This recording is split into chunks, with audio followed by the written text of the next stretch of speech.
నమస్తే. ద తెలుగు లైబ్రరీకి స్వాగతం.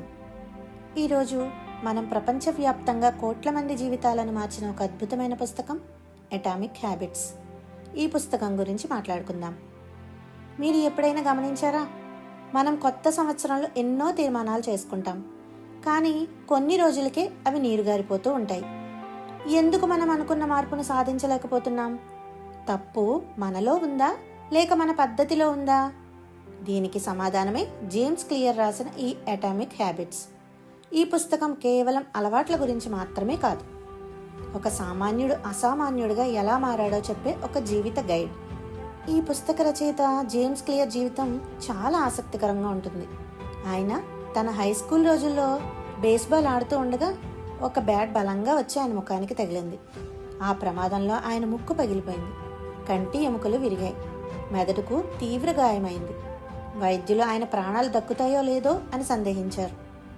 కానీ ఆ పరిస్థితి నుండి ఆయన కోలుకోవడమే కాదు, మళ్లీ బేస్బాల్ మైదానంలోకి అడుగుపెట్టారు.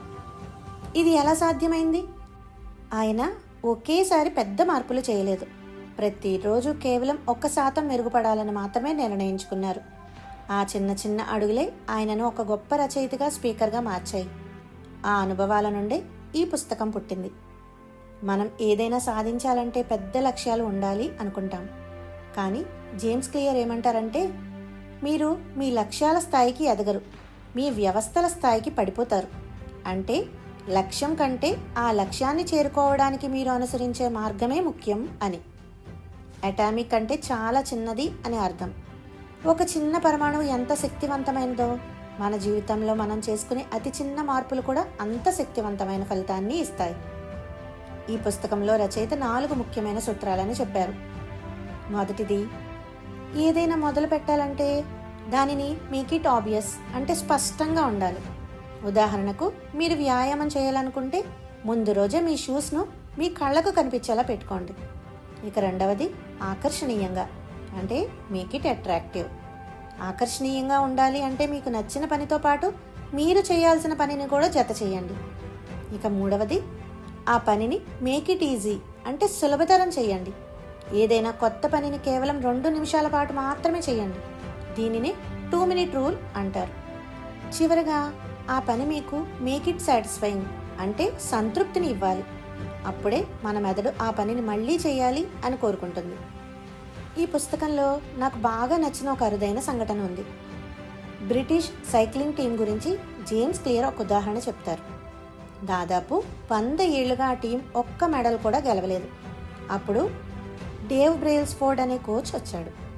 ఆయన సైకిల్ సీటును కొంచెం సౌకర్యవంతంగా మార్చాడు, చక్రాలకు గ్రిప్ పెంచాడు, ప్లేయర్స్ నిద్రపోవడానికి మంచి దిండ్లు వాడాడు, చివరకు చేతులు కడుక్కోవడానికి ఏ సోప్ వాడితే జబ్బులు రావు అని కూడా పరిశోధించారు. ఇవన్నీ చాలా చిన్న చిన్న మార్పులు కదా అని ఇలాగే అందరూ నవ్వుకున్నారు. కానీ 5 సంవత్సరాల తర్వాత జరిగిన ఒలింపిక్స్లో ఆ టీం 60% గోల్డ్ మెడల్స్ గెలిచి ప్రపంచాన్ని ఆశ్చర్యపరిచింది. దీన్ని మార్జినల్ గెయిన్స్ అంటారు. ఇప్పుడు ఈ పుస్తకంలో కొన్ని పవర్ఫుల్ సెంటెన్సెస్ ఉన్నాయి, అంటే శక్తివంతమైన వాక్యాలు అన్నమాట. అవేంటో చూద్దాం.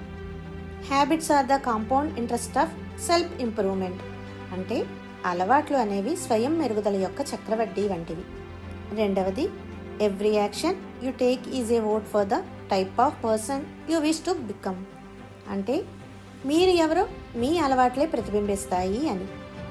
సక్సెస్ అనేది రోజువారీ అలవాట్ల ఫలితంగా వస్తుంది, జీవితంలో ఏదో ఒక్కరోజు ఒక్కసారి చేసే మార్పుల వల్ల కాదు. ఈ పుస్తకం ఎవరు చదవాలి అంటే, తమ జీవితంలో క్రమశిక్షణ లేదని బాధపడేవారు, కొత్త అలవాట్లు నేర్చుకోవాలనుకునే విద్యార్థులు, తమ కెరీర్లో ఉన్నత శిఖరాలను అధిరోహించాలి అనుకునేవారు తప్పకుండా ఈ పుస్తకాన్ని చదవాలి. నా వ్యక్తిగత అభిప్రాయం ప్రకారం ఈ పుస్తకం చదివాక మనం మన అలవాట్లను చూసే దృక్పథం పూర్తిగా మారిపోతుంది. మనం చేసే పని చిన్నదైనా దాన్ని నిలకడగా చేస్తే అద్భుతాలు సృష్టించవచ్చని ఈ పుస్తకం నిరూపిస్తుంది. ఈ పుస్తకం గురించి మనం అర్థం చేసుకోవాల్సిన అతి ముఖ్యమైన సత్యం ఒకటి ఉంది.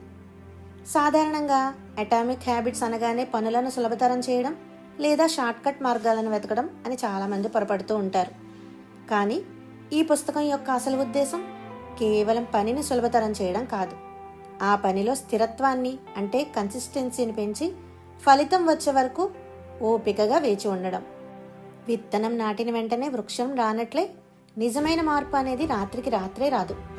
మనం చేసే చిన్న చిన్న మార్పులు కూడా ఫలితాన్ని ఇవ్వడానికి కొంత సమయం తీసుకుంటాయి. మనం చేసే ప్రయత్నం కనిపించని ఒక అదృశ్య శక్తిలా లోపల పేరుకుపోతూ ఉంటుంది. రచయిత ఉద్దేశం ప్రకారం అలవాట్లను సులభతరం చేయడం ఎందుకంటే కష్టంగా ఉన్నప్పుడు మనం పనిని మధ్యలోనే వదిలేసే అవకాశం ఉంది. అదే సులభంగా ఉంటే మనం దాన్ని అలవాటుగా మార్చుకొని ఆశించిన ఫలితం దక్కే వరకు ఆ పనిని నిలకడగా కొనసాగించగలుగుతాం. చివరగా విమానం ప్రయాణించే దశను ఒక్కసారిగా గమనించండి. ఒక విమానం లాస్ ఏంజల్స్ నుండి న్యూయార్క్కు వెళ్తుందనుకుందాం. పైలట్ విమానాన్ని 3.5 డిగ్రీలు మాత్రమే పక్కకు తిప్పితే ఆ చిన్న మార్పు ప్రయాణంలో పెద్దగా తెలియదు. కానీ ప్రయాణం ముగిసేసరికి ఆ విమానం న్యూయార్క్కు బదులు వాషింగ్టన్ డీసీలో ల్యాండ్ అవుతుంది. మన జీవితం కూడా అంతే. ఈరోజు మనం చేసే చిన్న తప్పు లేదా చిన్న మంచి పని అప్పుడు పెద్దగా అనిపించకపోవచ్చు, కానీ కొన్ని సంవత్సరాల తర్వాత అవి మనల్ని పూర్తి భిన్నమైన గమ్యస్థానానికి చేరుస్తాయి. అందుకే అలవాట్లు అనేవి మనల్ని నిర్మించే శక్తులు అని మనం గ్రహించాలి. కాబట్టి ఈ పుస్తకం మనకిచ్చే గొప్ప సందేశం, గమ్యాన్ని చేరుకోవాలనే తొందరలో అశాంతికి లోను కాకూడదు. ఆ గమ్యం వైపు పడే ప్రతి చిన్న అడుగును ప్రేమిస్తూ ఫలితం రూపుదాల్చే వరకు ఆ ప్రక్రియలో, అంటే ఆ ప్రాసెస్లో నిలబడి ఉండటమే అసలైన విజయం.